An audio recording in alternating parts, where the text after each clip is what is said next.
Welcome to the Integrate This podcast. Of course, you know myself, Jeremy, and co-host in the other corner of your screen, David. But we're joined today with some friends of ours that we invited onto the program, and we expect them to share some really great experiences and stories about their use of technology in the classroom spaces, and how they are integrating AI into some of the work that they're doing as well. And they just so happen to be married to each other. In the top of your screen here across from me, we have Sydney Rydberg-Engel. Sydney is an art teacher at North Branch High School. And directly below me, as I'm looking at it on my screen here, we have Adam Engel. Adam teaches social studies, good guy, at Rush City High School. So even though they're working in different districts, David and I had the fortunate opportunity to spend a few days with both of them a little over a year and a half ago at the ISTE conference when it was in Philadelphia. So I thought, kind of before we go too far here, that I would share a few of the highlights that I have from that particular thing. Yep, nobody knows this is coming, so this is dangerous. Could be fun. Oh. And so this was our group that represented the team that we took to ISTE that year in Philadelphia. If you look kind of closely in the back near the blue banner, you can see both Sydney and Adam hanging out back there. Adam has quite a colorful shirt on, it looks like, in that background. What a great group. That was so much fun. It's a blast, isn't it? Not only do you just learn so much while you're there, the connections that you make with the other people that either you travel with or you just share the conference with it's pretty amazing. Yeah. And I happen to find one of the two of you. I'm not exactly sure what you were doing. Was that at Independence Hall? That was right outside of the that's awesome. Yep. Absolutely. We were walking the grounds around Independence Hall. I'm not sure if you're playing like Pokemon or something like that, maybe. Probably. And then we have some of us near the Rocky statue. So you got me and David on the one side and Adam and Mark on the other side. And then I did also find there you go. This little clip right there of someone doing the Rocky. And yeah, just show it again. Just show it again. It's worth it. More time. And then I couldn't find one of my own pictures of our favorite watering hole, but yes. Here it is. Beautiful. That was amazing. I mean, seriously, that conference, you just meeting people and everything, it's amazing. I told you that I met Lisa Houdina through that conference, and then this last summer, she invited me to go out with her German kids to Germany for 2.5 weeks. I didn't know her, and then a year later, I'm flying out to visit another country with because her children. Spent about 4 days with her, right? Yeah, exactly. Those connections are awesome. Yeah. So that's really kind of cool. So I'm glad that you were able to join David and I for our episode here today to get kind of this take of the classroom experience. Both David and I come from being classroom teachers, but for the last 3, 4, or 5 years, we've been doing the instructional technology and tech integration stuff. So we try to keep rooted into what's taking place in the classroom and the real experiences from real educators. So, David, you want to kick us off here with the first question? Yeah, we can jump into it. The first one is, we can kind of see it looks like you're in your school settings right now. But what was it that you would say for each of you inspired you to pursue teaching? And then how do your experiences differ working in different districts? So maybe if you want to talk a bit about your own district and your pursuit of teaching, what inspired you for that? Yeah. I can go first. Yeah. So I was super inspired specifically to teach art. Art and creativity in general changed my life in so many positive ways. And I feel like it's really important to share that excitement and that love for the subject with the next generation. No matter what comes with teaching, the good and the bad, it's at the end of the day a privilege to be able to teach like art and creativity to these kids. In my district specifically, obviously schools differ with leadership and schedules and everything, but we're on a block schedule currently. So we get 80 minutes per class to really like dive deep into these subjects. And the kids really, really enjoy that. You can see the impact that it makes on them as you go throughout the semester. Even kids who didn't want to be in there in the first place, they come out enjoying it and having some skills. And most of the time they want to come back. And that's really exciting to me. That's what I want out of my job. Yeah, and I would bet with like having that length of time every day Yeah. doesn't mean you kind of like just get your materials out and then you work for about 10 minutes, then you got to clean up and put stuff away. Like you can Yes. actually have time to get into things. Yeah, we can actually practice that like perseverance that you really need to be able to go back, reflect on your work, improve it instead of being segmented into 45 to 55-minute classes. You're really able to dive in, like I said. So super nice. Yeah.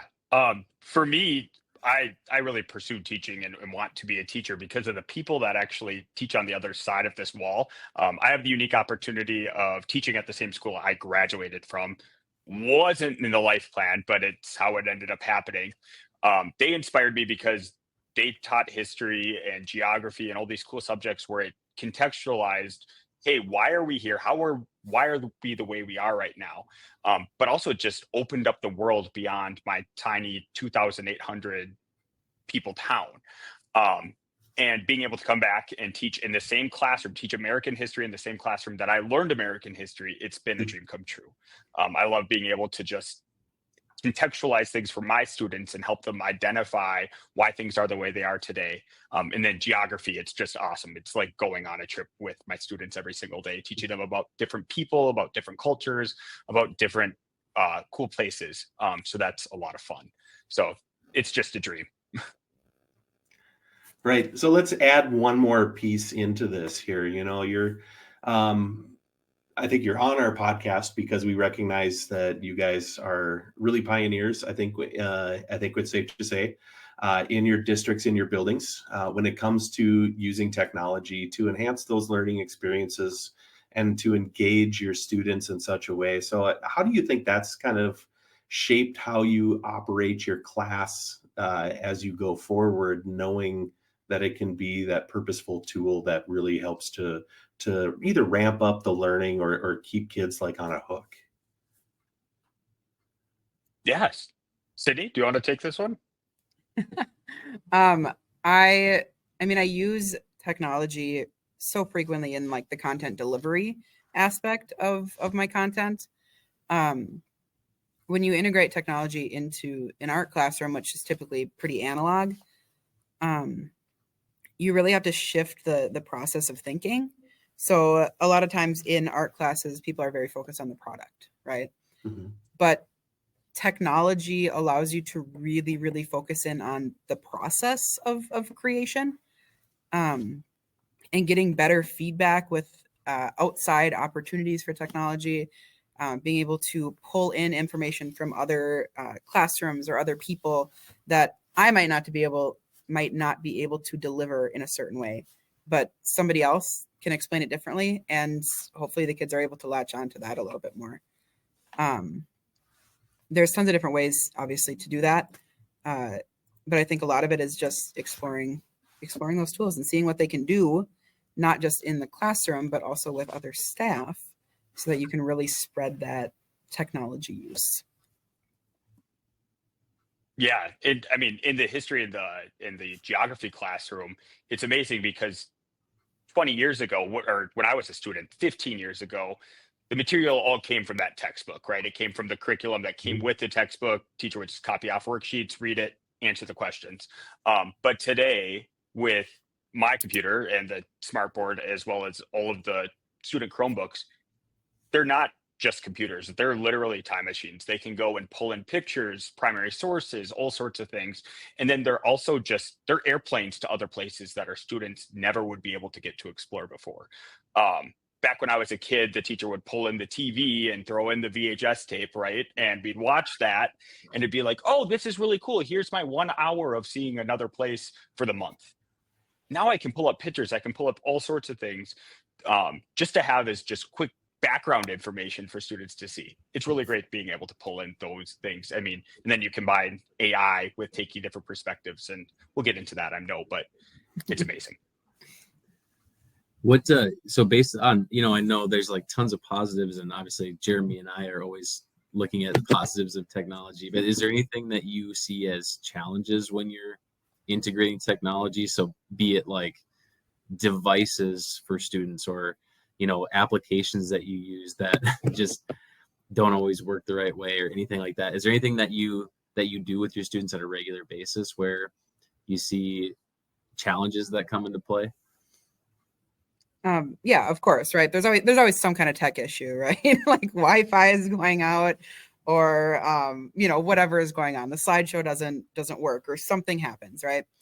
Of course, it's fairly easy for us as teachers to pivot, right? That's big part of our job. Having alternatives to rely on is super important. Obviously, I can do in-person demos for some of the things that I'm doing. Or trying to teach. We can do a lot of that in person. So that's pretty nice. The thing that I've really found that is a struggle, and I mentioned this a little bit earlier, of like process versus product. I find a lot of kids who are using more technology, or ChatGPT, or like when we learn Photoshop in our digital arts class, they use it as a shortcut and not as a tool necessarily. So, finding tools that can help them slow that process down and understand that tech isn't just a shortcut. It should be expanding your learning at every step. It shouldn't be skipping any of those steps. And even watching for, if they're using ChatGPT to write their essays or whatever, there's extensions that we can look at that show, how many times they've copy and pasted, how many times, they've been in the document, right? We got to keep ahead of the curve. And those are the main challenges that I found are shortcuts, I think is the main challenge for me. Yeah, and I definitely would agree with that. I think the process versus product, students, they struggle to understand that the process is what matters, that the point of being here in my class is to learn and learn how to learn and get kind of meta with that, right? And instead they want to be perfect because they see everything online as perfect, right? When just the other day I was asking how many times or how many hours do you spend on your phone in a day, and they're pulling out their phone and they're getting like 8 hours a day, even though phones are banned in schools, right? They just see the perfect final product of everything. And so they're not comfortable with kind of that failure and that growth that comes with trial and error. So even though I'm using technology a lot more in my instruction, I found that I've completely gone back to pen and paper with a lot of things. And it's no longer, hey, what year did George Washington cross the Delaware? It's why did George Washington cross the Delaware? I'm making them think in different ways. Yeah. It's kind of great to hear, because I hear you both kind of mention some of these same issues, challenges, as well as some of the advantages as well. And you both, interestingly enough, focused on that idea of process over product, which I think kind of leads into this next question. We have this unique opportunity with both of you here that after you have been teaching a long day in two different districts, you come home to the same spot. What's that like in the Engel household there? Do you influence each other, you think, when it comes to your practices, your profession, or is there that wall of separation between home and work? You know what I mean? Well, we go home and we're quiet for 2 hours to just decompress and figure out what happened. We try to keep it separate, but but I think actually, like, I don't know, I will compliment Adam heavily on this, because I see him work with tech like all day. If I see you lesson planning, you are working so hard on like things like your newsletter, right? Mhm. Utilizing technology to connect with students outside of the classroom potentially, in an educational aspect. But even things like you can talk about this a little bit more, but your lecture that you did with the 3D images, Yeah. that kind of stuff that you do is super inspiring to see, because you can see some innovation there. I think we both have pretty open minds about technology. I think we both get really excited about new technology, and being able to like work together on finding a way to make it work is really fun. Yeah. It's funny. We get home and I work about a half hour away from where we live. So I'm able to kind of get out that rage, literally listen to Rage Against the Machine on the way home, scream into the void, and then get home and it's, hey babe, how was your day? Right. And Cindy and I we talk and we'll vent. We'll go, hey, this happened today. It's really bothering me. And then we figure out if this is just venting session, or if B, are you looking for advice? Are you looking for help? And it comes with that, right? Of communication. Sometimes it gets a little muddy for me to be like, hey, have you tried this? And Cindy's like, let me just vent, please. um, and no, we go home and we have good conversations about how our day went. It's nice that we're both teachers, because we have friends that aren't teachers and I love them to death, but every time we're like at school this week, they immediately roll their eyes. um but we both get it. We both kind of can have conversations about work, and we know what type of teacher each other is, and we're able to talk about that, and it's fun. We love our jobs. Mhm. So Yes, I think that comes across very, very well here as we talk with you, and because we know you a little bit too, we definitely have that view. Okay, so we're gonna shift gears a little bit and do some questions here for each of you, and we're gonna start with Adam. And the first question I have, which has already been brought up a couple times, is around AI. So because of the last 2 years or so here, where we've had it becoming more and more prevalent in education, are there specific examples of how you've used it? For really anything that you want to talk about, but brainstorming ideas or for assignments. What are some things that you've done that are interesting? yeah, so AI helps with the creation of different lesson plans. It's been awesome because we don't have a set textbook curriculum. The textbooks that we have are in my file cabinet, and literally one of them has my name in it, and it's like one of the last names in there, right? So resources are difficult to come by.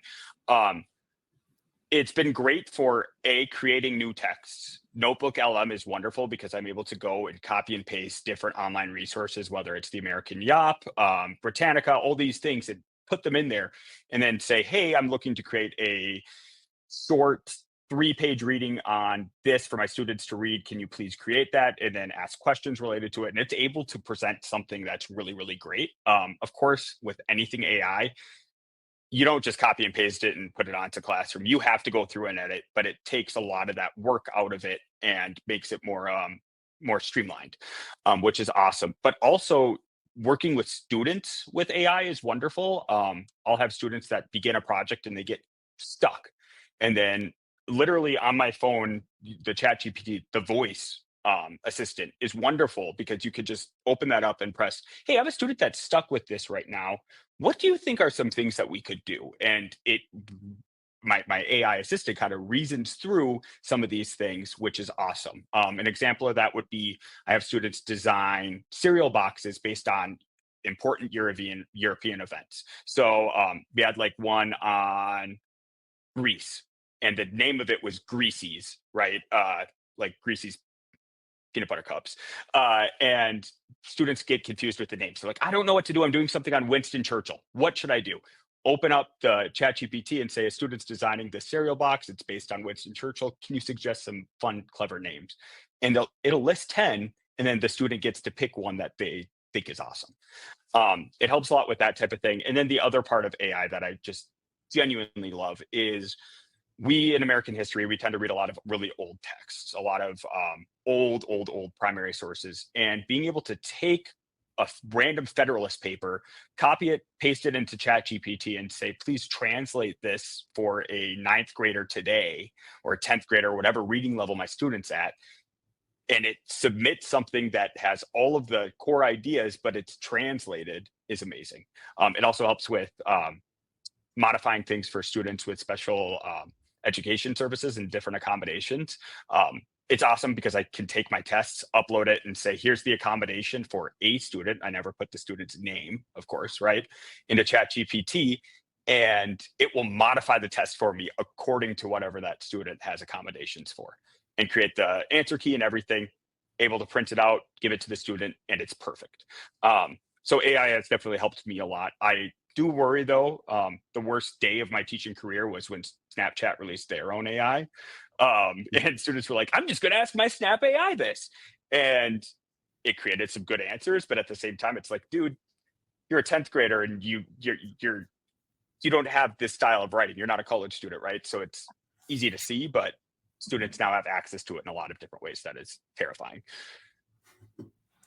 Yeah, certainly. Let's transition that a little bit too. Still on that idea of AI, and I know you're. I would say when teachers that I come across, you're definitely ahead of the learning curve when it comes to the use of AI and student use of AI as well. But what about other teachers in your building? You know, is there that opportunity for them to be able to harness that, or do you sense there's a lot of concern from other teachers that are in your building? Is there a way to kind of lead teachers down that trail in a professional development format of some sort, that could get them I'm not saying trying to get them all to the point where I feel like you're at, but to get them to adjust, to change, to move the needle a little? Yeah, I think that, I mean, it already has certainly happened where we have many teachers, myself and then Betsy Carpenter, who went to ISTE with you guys last year. We've been kind of talking a lot about AI and how to integrate it in English and geography, and even brainstorming ideas of how to create some cross curricular content. But Jeremy, you came in earlier this year and you delivered an excellent PD. That was the first of 3, right? Or something like that. Yeah, I have a Of 3-part AI. presentation. I gave the first part. Yeah, and what Yep. was amazing was right after that, we had our shop teacher who I had, and he's been around Rush City forever. He's a great guy, wonderful teacher, but he handwrites all of his Google Forms and all of that stuff. He has been amazed at how ChatGPT can make his life easier when it comes to creating these Google Forms. But no, he is able to do wonderful things with this and integrate technology in a new way, where now it makes his job a lot easier, where he's able to have more days working in the shop with these students rather than trying to come up with these quizzes while students work on other homework or whatever. It's amazing. It's really, truly awesome. So, Adam, I was going to talk a little bit about with you about social studies, and one of the things that social studies differs in some ways is the critical thinking and analysis. I think you brought up earlier like primary sources and stuff like that.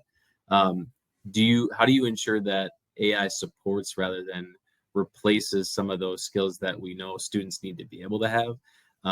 Because not just to read or summarize a document, but to be able to understand it and apply critical thinking and analysis to it. Absolutely. And I think that the whole point is to make things easier to understand, but history comes from how we interact with it, right? It's changed how I assess students learning and assess how they're growing. I'm no longer asking the date, name, documents questions. Those are no longer relevant in my classroom because you can Google that really, really quickly. What I am now asking are more opinion-based questions. Hey, this person said this. How do you feel about that? How would John C. Calhoun and Sojourner Truth interact with each other, considering the fact that they're around at the same time and we've learned about both of these people? Create a one-page dialogue discussing how they would talk about the issues of slavery and how they see that. And it's helped me integrate more ideas when it comes to the opinion, just more than base information. Cool. One of the things that gets talked about a lot, at least in our world of the technology integration sort of thing, is this idea of AI literacy for students, right? I mean, if you're going to have these tools, for the rest of your life, who knows? And they're never going to be any dumber than they are today, right? Scary. Yeah, how can we get kids the opportunity to be able to practice using AI, but do so in that responsible and ethical manner, especially when it comes, Mhm. when you talk about a content area like social studies where it is sometimes politically charged. How do we avoid some of those, mishaps that could occur along the way, but make it a learning experience at the same time? Yeah, I think it's modeling. I really do think it's coming up with these modeling expectations for students. An example would be, um, I was talking about George Washington or something, and I went onto the ChatGPT assistant and I said, make a school appropriate rap about George Washington doing X, Y, and Z and include these vocab terms. And it did the stupid little rap. It was funny. My kids thought it was hilarious. And then it went, now here's the non-school appropriate version of the rap, and quickly exiting out of that as quickly as possible.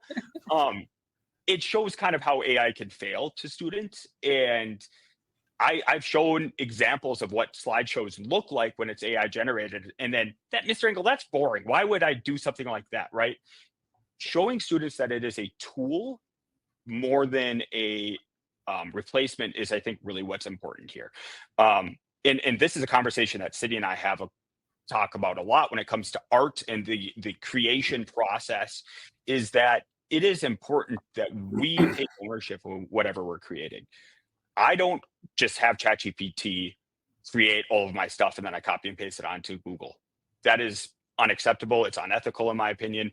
It's our job to teach students the standards and the curriculum in the best way possible. And AI is a tool with that. It's not the replacement. And modeling that for students is huge. Anytime I use ChatGPT to do something, if I'm summarizing up a TED talk, I always put summarized by ChatGPT. Um, Putting it out there, this is a tool, not the replacement. It's here to help. It helps a lot. So, Sydney, Adam just talked about a little bit with, this idea of AI and art and creativity. Do you have any sorts of expectations or standards for your students when it comes to, and I know you mentioned you do have a digital media or digital arts class, Yep.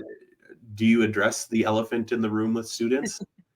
Yeah, I do. You have to, right? Hmm. Um, there's so much discussion in just like the general arts community about generative AI, right?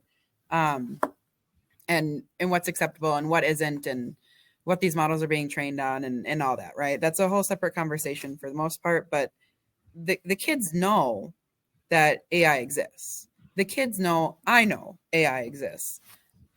What they don't know is how identifiable it can be if you're taking straight from AI. Um, they don't have the same grammar structure if they're writing an essay. We did photo essays, and there was a couple that were AI generated, and it's pretty easy to tell, but they don't realize how easy it is to tell. So I think that, them understanding that you can use AI, that's okay, but you have to take responsibility for what you're using from AI, like Adam said, right? Um, you can't just take it all as yours. Art is so personal. And what I hear from a lot of kids once we actually discuss the use of AI is, we talk about whether it's the same as tracing. We talk about whether it's the same as referencing, if you're generating pieces. Um, and what we usually come away with is that it's not necessarily your work.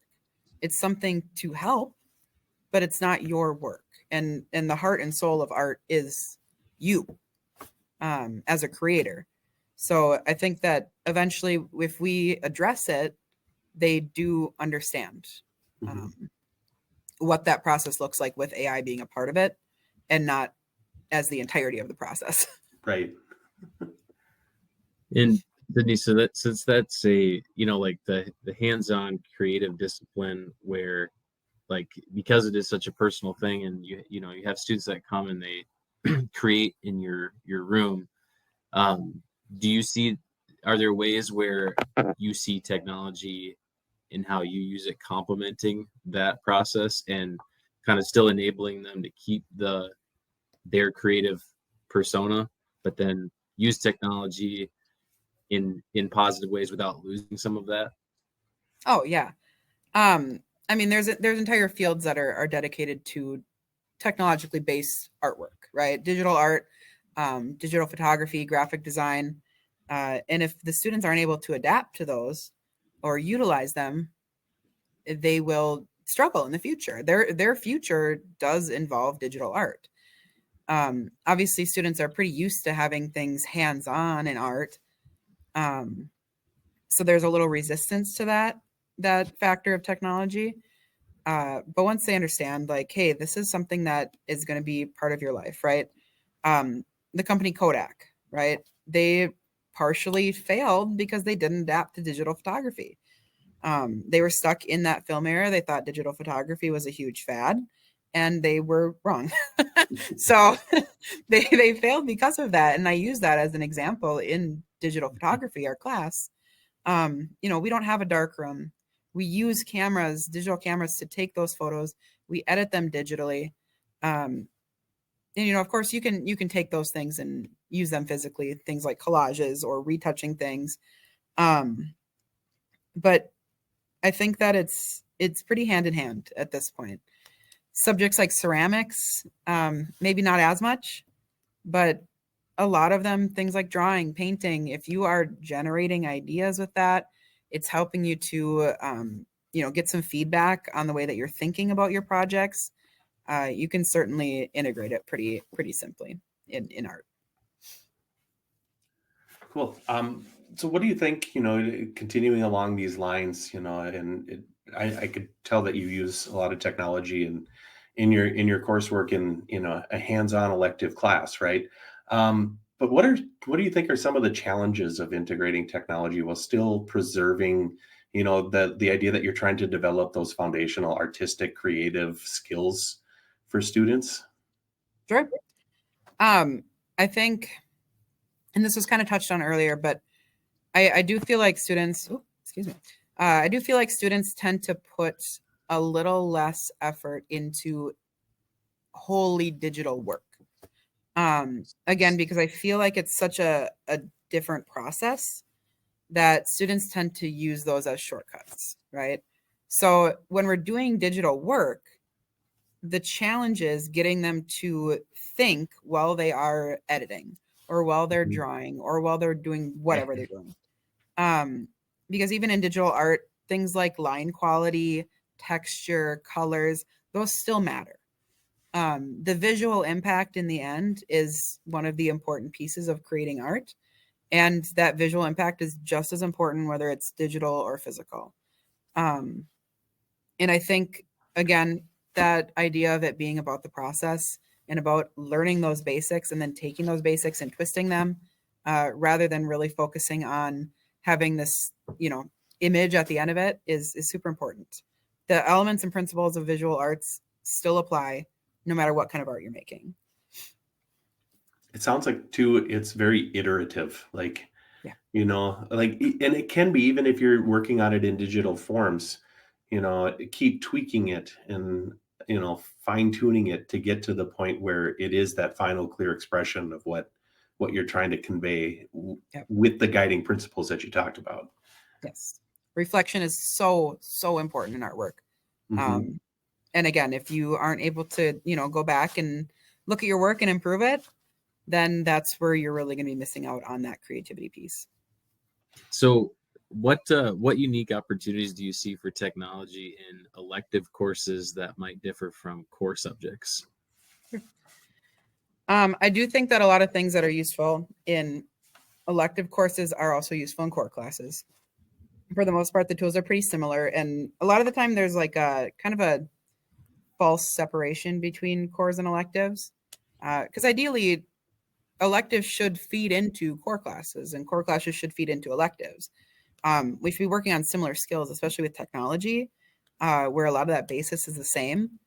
But in terms of like specific tools that can be used in an art room specifically, there are virtual gallery tours, right, that are specific to the arts that are amazing to go through, especially if you're in a rural district where you can't necessarily get out and see all these things.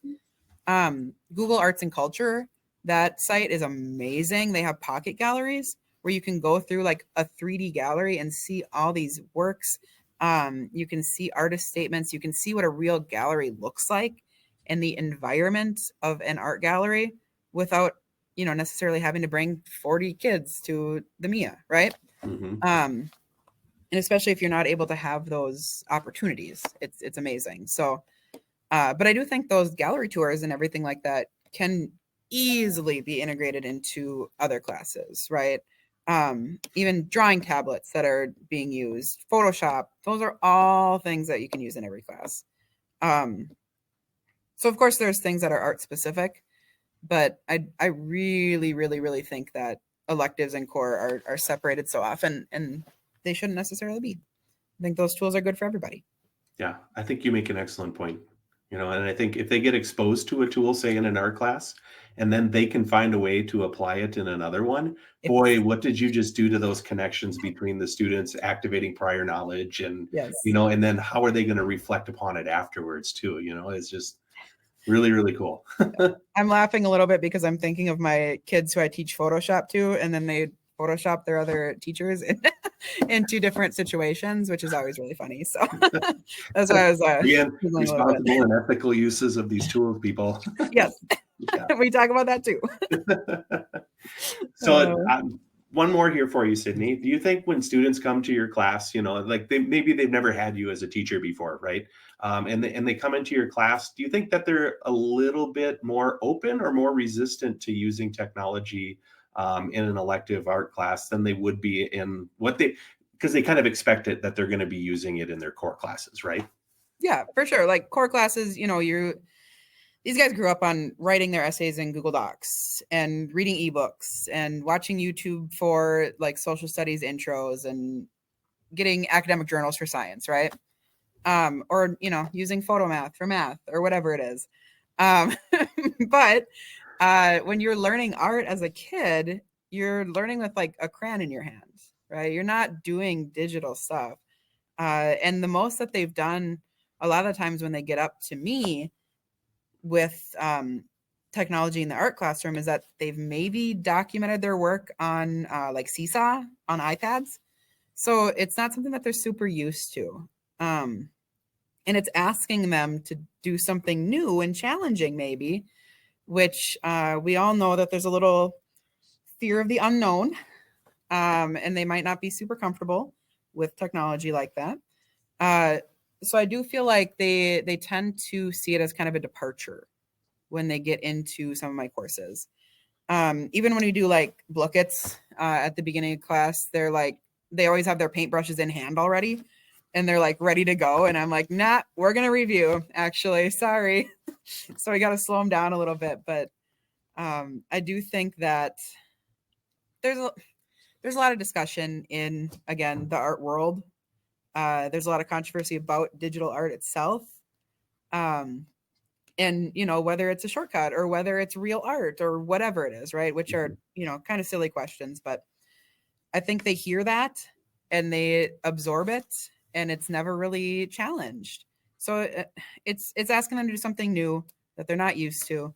And in all of our classes, that's something we struggle with. So once they get used to it and they start to understand it, they have much more fun than at first. But the first couple of weeks are sometimes, pretty resistant. And it's super interesting to see these, what we call digital natives, I suppose, really struggle with technology sometimes. All right. So as we wrap up here, this last question is for both of you to address. How do you balance the use of technology with traditional teaching methods to ensure students receive a well-rounded experience? Because I know we've had plenty of conversations at various schools that I've been to where, you're never going to be, it's not, and you probably don't want to be where you're 100% on the device all the time, or you're completely 100% ignoring it. So how do you balance that within your own classroom to incorporate both and make them complementary? I think overall, technology shouldn't be the only way you teach, right? Just in general, not just because it can sometimes fail, but we know that our kids have different learning styles, and that includes digital. And in my brain, everything is connected to student experience, right? If the students don't seem to be engaged with something, you switch methods. Providing things that are like opportunities for learning that are varied. If they're tired of making slideshows, we'll make a poster. If they're tired of, painting, then we'll do a digital mosaic or something, right? And even the stuff that we do focus on digitally, we display them physically. So it's a pretty good mix, but I think it all comes back to knowing your students and understanding how they learn. And if they're not enjoying it, we pivot. That's what we do. Yeah, I definitely agree. I think it all comes down to what is the best tool for the job. Are we here to what's the goal of the learning, but also how haven't we tackled this yet? It's fun. Sometimes when it comes to notes, I prefer pencil and paper, and I think the kids do too. I think they prefer the actual act of writing it. But when it comes to creating posters, hey, why not use Google Drawings? Why not use all these different tools that we have? And if you want to, create the physical poster. You can still print out the digital ones. You can still present it in different ways. I think it's giving options to students, but also teaching them how to use these options and how these look. So if I offer a couple different choices towards the end of the year, I spend the first couple of months of the school year modeling how to do that for the kids. Giving them options and giving them just the knowledge that these are tools. And I think really building that is important. And I think also emphasizing how and telling stories about how technology can be used for learning is really, really important. Plenty of times I will show a video that I'll say, hey, I was watching Instagram this weekend. Here's what I saw. Isn't this super, super cool? It relates to what we're learning about. And making the technology, making what's happening on the phone a lifetime and lifelong tool for the students, and modeling how to do that outside of the classroom, and that learning can happen outside the classroom, I think is also super, super important. Hey guys, this has been awesome. The time has flown by. What a great conversation that I think we've been able to have here. And we're really, really thankful that you're able to both join us here. Do you have any other parting words of wisdom you want to impart upon the audience, or are we good to leave it here? I think just thank you for having us. It was a lot of fun. Yeah. It's great to be recognized as somebody who's really trying to get this out there. So very much appreciated. Well, and thank you for your efforts in the classroom with your students and being leaders in your building too. Well, and thank you for everything that you guys do. It's awesome. I want to highlight both Sydney and I have Instagram accounts for our classroom that we post examples and connect to. I mean, we're not talking to students on there, but we connect to other teachers and we connect to learning in a different way that I think is really awesome. And we'd be happy to share those in the show notes when we post the video, if you guys are okay with that. Awesome. Thank you guys. We really appreciate everything that you guys do. Yeah. Thanks. We'll see you guys soon. See ya. Have a good night. All right. Well, thanks everybody for joining us. And thanks to Sydney and Adam again for that great interview and giving some insights. They're in the classroom every day. And that's something that Jeremy and I don't get to have those type of conversations a lot anymore with fellow teachers. So it's great to get their insights, and especially in the different areas that they work in with their content and art and social studies. So special thanks to them. We will be throwing, like we mentioned, their information in the show notes. But that does it for this episode. On our next one, Jeremy and I are going to actually take some of the stuff we talked about with the being well balanced within your use of technology and how you use it, and still holding on to some of the tried and true traditional teaching techniques and formulas that are out there. And so for the next episode, Jeremy and I are going to try to combine that and see what kind of balance we can create with the traditional methods of teaching alongside of the more modern technology and what is available to us there. So we'll see you on the next episode. And until then, take it easy.